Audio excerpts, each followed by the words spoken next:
With the shelter-in-place orders throughout the United States and Canada, it probably means you're not using your vehicle very much or at all.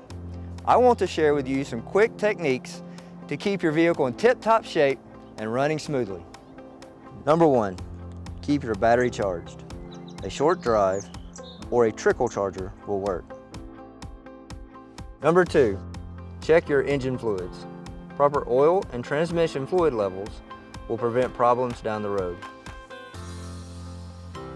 Number 3, maintain recommended tire pressure. This helps to prevent flat spots when your vehicle is sitting.